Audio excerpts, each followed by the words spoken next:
जीवन में आने वाले संघर्षों के लिए जब मनुष्य स्वयं को योग्य नहीं मानता, जब उसे अपने ही बल पर विश्वास नहीं रहता, तब वो सद्गुणों को त्याग कर दुर्गुणों को अपनाता है। वस्तुतः मनुष्य के जीवन में दुर्जनता जन्म ही तब लेती है जब उसके अंतर में आत्मविश्वास नहीं होता। आत्मविश्वास ही अच्छाई को धारण करता है। ये आत्मविश्वास है क्या?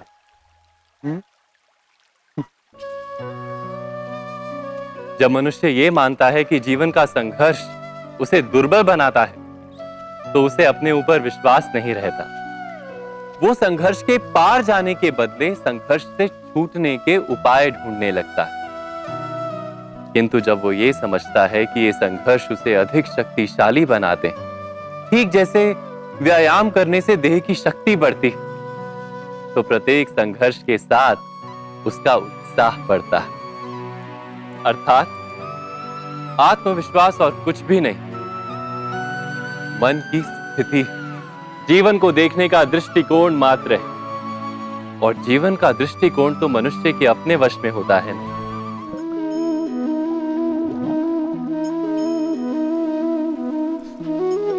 इस संसार में आने वाला प्रत्येक बालक संपूर्णतः संस्कार रहित होता है। उसके अंतर पर ना किसी अच्छे संस्कार के चिन्ह अंकित होते हैं, ना ही बुरे संस्कार के।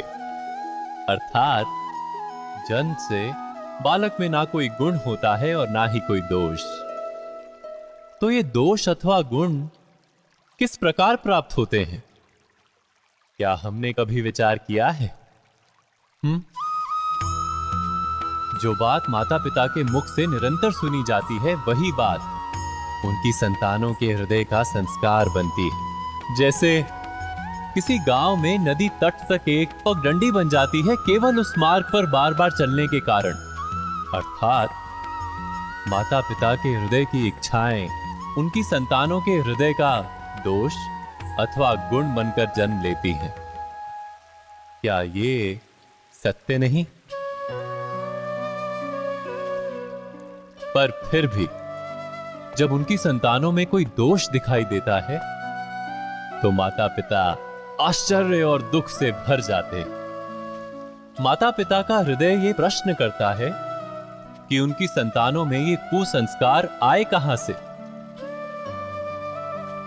सत्य तो यही है कि माता पिता अपनी संतानों को अनजाने में ही कुसंस्कार के बीज दे देते हैं, जो उनके संतानों की हृदय भूमि पर कुसंस्कार का वृक्ष बनकर उठता है। अर्थात अपनी संतानों को सुसंस्कारी और धर्ममय बनाने की आशा रखने वाले प्रत्येक माता पिता को प्रथम अपने हृदय की इच्छाओं पर अंकुश रखना क्या अनिवार्य नहीं?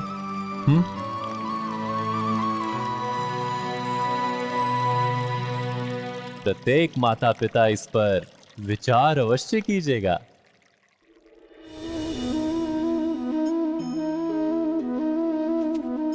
मनुष्य का स्वभाव है कि वो स्वयं को, अपने परिवार को, अपनी संतानों को अधिकतम सुख प्राप्त हो ऐसी इच्छा रखता है। इसी कारण से हम सदा श्रम और कष्ट से अंतर रखते हैं, विश्राम और सुविधाओं को बढ़ाने का प्रयास करते हैं। स्वयं अपने जीवन का विचार कीजिए। क्या ये सत्य नहीं कि हम अपनी संतानों के लिए सदा ही विश्राम और सुविधा का आयोजन करते हैं?